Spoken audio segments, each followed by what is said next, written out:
જૂનાગઢના અંબાજી મંદિરનો વિવાદ સતત વકરી રહ્યો છે અને આ વિવાદની વચ્ચે એવા આક્ષેપો પણ થયા હતા કે મહંત તનસુખગીરી બાપુને રાજકોટની જે ગોકુળ હોસ્પિટલ ખાતે રાખવામાં આવ્યા હતા એ હોસ્પિટલ ખાતે આવીને મોડી રાત્રે બાપુના અંગૂઠા અને સહી સિક્કા કરાવ્યા હોવાના આક્ષેપો જે છે તે થઈ રહ્યા હતા। જો કે આ તમામ આક્ષેપોને લઈને હવે વિવાદ એ ચરમસીમા સુધી પહોંચી ચૂક્યો છે। બંને પક્ષે સાધુ સંતો એકબીજાની સામે નિવેદનો પણ આપી રહ્યા છે અને આ નિવેદનોની વચ્ચે ગિરીશ કોટેચાની સામે પણ આક્ષેપો થઈ રહ્યા છે। મહેશગીરી બાપુ દ્વારા ગિરીશ કોટેચાને લઈને આકરા નિવેદનો પણ આપવામાં આવ્યા। જો કે હવે ગિરીશ કોટેચા દ્વારા પણ મહેશગીરી બાપુને લઈને આકરા નિવેદનો પણ આપવામાં આવ્યા। તમામની વચ્ચે ગોકુળ હોસ્પિટલ દ્વારા સ્પષ્ટતા કરવામાં આવી। ગોકુળ હોસ્પિટલના વાઇસ પ્રેસિડેન્ટ છે માર્કેટિંગ ડિપાર્ટમેન્ટના એવા ઉર્મિશ વૈષ્ણવ દ્વારા આખા ખુલાસા કરવામાં આવ્યા। ઉર્મિશ વૈષ્ણવ દ્વારા એ સત્તાવાર માહિતી પણ આપવામાં આવી કે 14 નવેમ્બરના રોજ મહંત શ્રી તનસુખગીરી બાપુને અહીંયા હોસ્પિટલ ખાતે લાવવામાં આવ્યા હતા અને તેમની સારવાર ચાલી રહી હતી। પ્રાથમિક તબક્કે જ્યારે સારવાર કરવામાં આવી, જ્યારે મહંતને અહીંયા લાવવામાં આવ્યા હતા તે દરમિયાન આઈસીયુની જરૂર ન હતી, આઈસીયુ વોર્ડની પણ જરૂર ન હતી, પરંતુ ત્યારબાદ તેમને આઈસીયુ વોર્ડની જરૂર પડી હતી। આ પ્રકારનું સત્તાવાર નિવેદન જે છે તે હોસ્પિટલ વતી આપવામાં આવ્યું છે અને આ સાથે જ હોસ્પિટલના નિવેદન સામે આવતાની સાથે ચોંકાવનારા ખુલાસાઓ પણ થયા છે કે મહંતને અહીંયા જ્યારે એડમિટ કરવામાં આવ્યા હતા ત્યારે જૂનાગઢથી કેટલાક સાધુ સંતો પણ અહીંયા આવ્યા હતા અને સાથે તેમની સાથે કેટલાક સેવકો જે હતા તે મહંતની સાથે હતા। આ પ્રકારના નિવેદનથી હવે એ ચકચાર મચી ચૂક્યો છે આ આખા ઘટનાક્રમની અંદર, કેમ કે આ વિવાદ એ હવે બંધ થવાનું નામ નથી લઈ રહ્યો અને વિવાદ હવે ધીમે ધીમે વકરી રહ્યો છે અને આ જ વકરતા વિવાદની વચ્ચે ગોકુળ હોસ્પિટલના આ સત્તાવાર સ્ટેટમેન્ટ આવ્યું છે।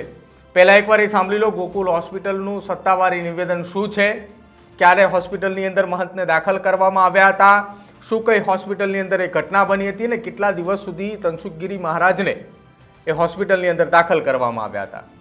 છે સાહેબ, ખાસ કરીને જે જુનાગઢનો ઇસ્યુ છે તો અને એમાં પેશન્ટ અહીંયા સારવાર લઈ રહ્યો છું, શું સ્થિતિ હતી અને જે સહી સિક્કાની વાત આવે છે કે તેમને મળવા જતા દર્દીને આઈસીયુમાં, શું આખી હકીકત શું છે?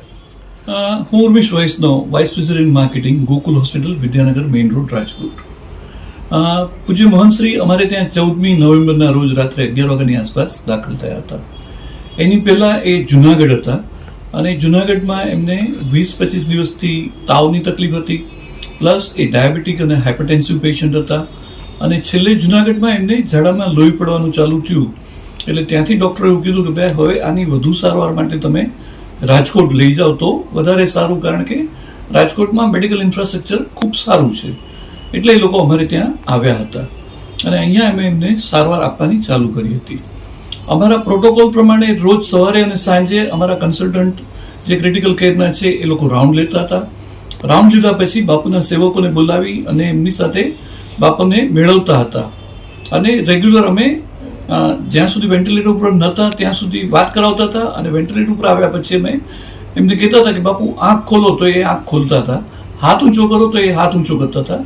દેટ મીન્સ કે જે વાત છે કે બ્રેન ડેડ હતા એ વાત તદ્દન ખોટી છે। એ જે કોઈ એ આક્ષેપો કરે છે એ વાહિયાત અને પાયાવિહોણા છે।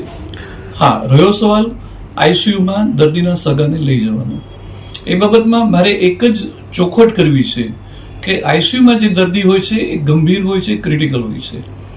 રૂટીનમાં પણ અમારી પાસે ઘણી વખત જે દર્દીઓ હોય છે જે ધર્મના હોય છે, ઘણી વખત કોઈ મૌલવી અમારી પાસે આવે છે, ઘણી વખત પાદરી અમારી પાસે આવે છે, કોઈ વખત આચાર્યશ્રી આવે છે અથવા મહારાજશ્રી આવે છે અને એ લોકો એમને એમ કહે છે કે ભાઈ અમારે દર્દીના દીર્ઘાયુષ માટે પ્રાર્થના કરવી છે, તો એ 5-10 જણા જે આવે છે એ લોકોને અમે ચોક્કસ આઈસીયુમાં એન્ટરટેઇન કરીએ છીએ, કારણ કે આ એક માનવતાનો સવાલ છે, એક શ્રદ્ધાનો સવાલ છે। એમાં અમે ના પાડી અને અમે દર્દીના સગાને દુઃખી કરવા નથી માંગતા। મહંતશ્રીના કેસમાં પણ અમારી પાસે જુનાગઢથી સાધુ સંતો આવ્યા હતા અને એમણે કીધું કે બાપુના દીર્ઘાયુષ માટે અમારે પ્રાર્થના કરવી છે, એટલે અમે એમને આઈસીયુમાં લઈ ગયા હતા અને ત્યાં એમણે પ્રાર્થના કરી હતી। સાહેબ, એક વાત એવી પણ આવે છે વકીલ મારફતે નોટરી કરાવવાની વાત, આ વસ્તુ કોઈ હોસ્પિટલના સ્ટાફને ખબર છે કે આવું કઈ થયું છે કે શું હકીકત છે? ના સાહેબ, એ બાબતમાં અમને ખ્યાલ નથી, કારણ કે કોઈ કોટ પહેરીને કે જે લુક લાઈક વકીલ લાગે એવા કોઈ નહોતા। હા, સાધુ સંતો હતા, એની ભેગા બીજા 3-4 જણા હતા, અને આપણને ખ્યાલ નથી આવતો કે ભાઈ આ વકીલ છે કે નોટરી છે, એટલે એ બાબતમાં અમને ખ્યાલ નથી. એટલે સહી સિક્કા કે એવું કઈ થયું એ કોઈ હોસ્પિટલ એ અમારા ધ્યાનમાં નથી, અમારી જાણમાં નથી. સાહેબ, ખાસ કરીને જે રીતના FIR ની વાત આવે છે, જી. પોલીસ સપોર્ટની જો વાત આવે, CCTV કે કોઈ વસ્તુઓની મેડિકલ ટ્રીટમેન્ટની, તો શું કેવું છે આપનું? એ અનુસંધાનમાં હું એટલું જ કહીશ કે ગોકુલ હોસ્પિટલ હંમેશા પારદર્શકતામાં માને છે. અમે જ્યારે પણ અમને પોલીસ ડિપાર્ટમેન્ટ દ્વારા અથવા કોર્ટ દ્વારા અથવા કોઈ પણ હાયર ઓથોરિટી દ્વારા, ઇટ કેન બી આરોગ્ય વિભાગ, ઇટ કેન બી મિનિસ્ટ્રી, કોઈ પણ કાયદાકીય રીતે અમારી પાસે કોઈ પણ માહિતી માંગવામાં આવશે, it can be CCTV, it can be medical record, we are ready to provide. અને ભૂતકાળમાં પણ અમે હંમેશા સહકાર આપ્યો છે, અને આ કિસ્સામાં પણ અમે સાથ સહકાર આપવા માટે તૈયાર છીએ. અમે ક્યારેય પાછીપાની નથી કરવાના. તો આ હતું એ હોસ્પિટલનું સત્તાવાર નિવેદન. તેમના દ્વારા કહેવામાં આવ્યું કે જૂનાગઢથી કેટલાક સાધુ સંતો અને સેવકો આવ્યા હતા. ધર્મ અને આસ્થાની લાગણી ના દુભાય એટલા માટે અમે તેમને અહીંયા આવવા દીધા હતા. પ્રાર્થના પણ કરવા માટે તેઓ અહીંયા આવ્યા હતા. તનસુખગીરી બાપુની લાંબુ આયુષ્ય અને તેમનું સ્વાસ્થ્ય સુધરે તે માટે સાધુ સંતો દ્વારા અહીંયા પ્રાર્થના પણ કરવામાં આવી હતી. આ પ્રકારનું સ્ટેટમેન્ટ એ મંદિરના આ પ્રકારનું સ્ટેટમેન્ટ એ હોસ્પિટલ દ્વારા આપવામાં આવ્યું છે, અને હોસ્પિટલના સત્તાવાર સ્ટેટમેન્ટ આધારે તેમને એ પણ જણાવ્યું છે કે અમારી હોસ્પિટલની અંદર જો મહારાજના એટલે કે તનસુખગીરી મહંતના અંગૂઠા અથવા સહી સિક્કા લેવામાં આવ્યા હોય તો તે અમારી જાણ બહાર છે. અમને કોઈ આ વસ્તુનો ખ્યાલ નથી. જો આરોગ્ય વિભાગ અમારી હોસ્પિટલ ખાતે આવશે, તપાસ કરશે, તો અમે આરોગ્ય વિભાગને પૂરતો સાથ અને સહકાર પણ આપીશું, અને હોસ્પિટલના CCTV ફૂટેજ પણ અમે આપવા માટે તૈયાર છીએ. હવે હોસ્પિટલના CCTV ફૂટેજ એ તપાસવામાં આવે છે કે કેમ એ જોવાનું રહેશે. અને આ હોસ્પિટલ દ્વારા જે ખુલાસાઓ આપવામાં આવ્યા છે, એ ખુલાસાઓને લઈને હવે ચકચાર મચી ચૂકી છે, એટલા માટે કે આ હોસ્પિટલની અંદર કેટલા સાધુ સંતો એ તનસુખગીરી બાપુના ખબર અંતર પૂછવા માટે આવ્યા હતા. એ સ્પષ્ટપણે CCTVની અંદર દેખાઈ આવે છે. પરંતુ હોસ્પિટલનું એ સત્તાવાર એ નિવેદન છે કે પોલીસ અથવા આરોગ્ય વિભાગ અહીંયા આવશે તો અમે તેમને બતાવવા માટે તૈયાર છીએ. તેમણે એ પણ જણાવ્યું હતું કે શરૂઆતના તબક્કાની અંદર તેમને વેન્ટિલેટરની જરૂર પણ ન હતી પડી, અને સાથે જ તેમનું નિધન જે છે તે બ્રેન ડેથથી ન થયા હોવાનો ખુલાસો પણ હોસ્પિટલ દ્વારા કરવામાં આવ્યો છે. એટલે હવે આ મામલાની અંદર નવો વળાંક આવ્યો છે.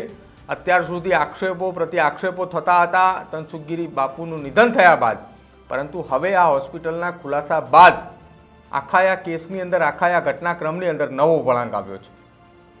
હોસ્પિટલના સ્ટેટમેન્ટ બાદ આખા આ વિવાદને આપ કઈ રીતે જુઓ છો?